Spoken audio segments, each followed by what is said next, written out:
Last night we tried to tell the tale of two Americas, the latest in the Captain America comic book series where our hero takes on the Tea Partiers. The breaking news about former President Clinton's surgery preempted our interview with David Weigel, reporter and comic book aficionado. Today, Mr. Clinton was released from the hospital in excellent health, so we will bring you the full interview with Mr. Weigel shortly. But first, a quick recap. The new Captain America, Bucky Barnes, and his African-American sidekick, the Falcon, are infiltrating Tea Party protests in Boise, Idaho, looking for a fake Captain America who has joined an anti-government movement. The signage from the comic book Tea Partiers reads, "Stop the Socialists, No to New Taxes," and "Teabag the Libs before they teabag you." Curiously similar to the signage carried by actual Tea Partiers last year. When the real Captain America suggests blending in with the comic book Tea Partiers, the Falcon objects. "I don't exactly see a black man from Harlem fitting in with a bunch of angry white folks," causing the real Tea Partiers to protest their comic book avatars. Nice going, Marvel Comics. Thanks for making patriotic Americans into your newest supervillains. Marvel editor-in-chief Joe Quesada apologized via the website Comic Book Resources. The editor asked the letterer on the book to just fudge in some quick signs. We spoke to the letterer, and he was mortified at his mistake and was truly sorry, as he had no political agenda. To straighten this out, we recorded this interview with an expert on both topics last night. Here's me with more. Thanks, Keith. Great report. Since I'm into politics and baseball cards, let me turn to David Weigel, who is into politics and comic books, also a reporter for the Washington Independent. Just to further indicate, this is the man to ask about this. He was at a Tea Party protest last year reporting from it, and he snapped this picture, the one, in fact, the comic book appears to have copied from. Mr. Weigel, thanks for your time.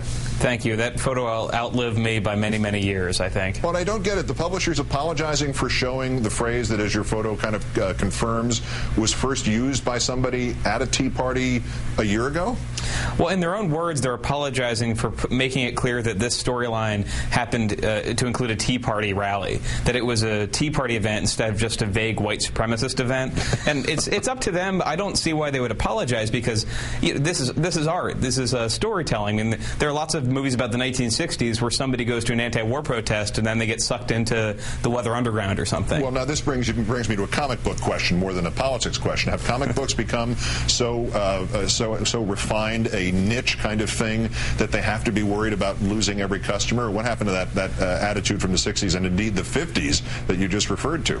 Well, comics were being censored long before any other kind of media. I've just talked to William Gaines' estate about that. But Captain America has always been like this, and Ed Brubaker, who is writing this comic, and I have him characterize it himself. He seems like he's been thrown under the bus here. He likes to include real-world scenarios, corporations, white supremacist groups, things that are tearing America apart for Captain America to fight. So this is not new. It's just the conservative bloggers decided to go after it. Well, the line in there about the Falcon and being from Harlem and such. And yeah. What's the complaint there? I mean, after what Tom Tancredo said last weekend about literacy tests, you've been to these events. Did the Tea Partiers not notice that there are no or almost no black people at their rallies? Well, and this comic book scene happened in Idaho, too, where you've got a sample set of a sample set that's not going to have a lot of diversity. Well, this is a sensitive topic because Tea Partiers believe their philosophy is totally colorblind, anti-affirmative action, anti-special treatment, whatever, and it's just kind of an accident so far that there's not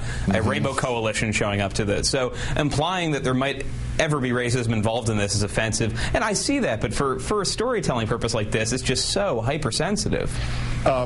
Is perhaps the real complaint here by the Tea Gang that they think Captain America should be holding one of those signs as opposed to protesting or breaking things up?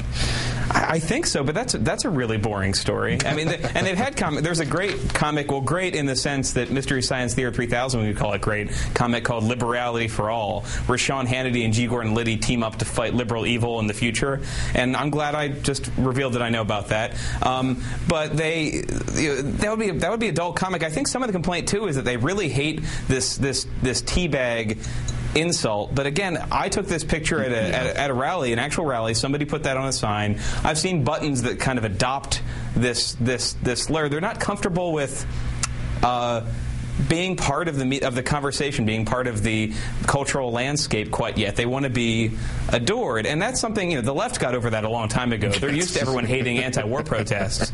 They still think that they deserve to be treated as the real mainstream of America, and we get to have a debate about that. 53% of the country says no, you're wrong. Barack Obama's president. So a little tug of war seems kind of fair here to me. Last question. It's about that photograph again. You're the witness. You're at moment zero of this equation. Do you think that was an actual Tea Party guy, or who just didn't know what he was saying, or do you think that was a plant? Is that because that's almost too good to be true? One of my great regrets is not going and running up and talking to the person, because it was at the end of the rally and I was snapping photos quickly. But if you look at the sign, it says freerepublic.com at the bottom, and Free Republic had organized the rally. Kristen Taylor of Free Republic was on scene. So this was February 27th last year. It was way too early for people to be kind of Borating these events and messing with them. That was a real slogan, and maybe they didn't realize the joke, and since then they've gotten angry about it. But the picture is the picture. Or maybe they did. David Weigel of the Washington Independent. Great, thanks for your time. Thank you very much, Keith. Let's count down for this, the 2,479th day since the previous president declared mission accomplished in Iraq. I'm Keith Olbermann, wearing the suit that changes colors before your eyes. Good night and good luck.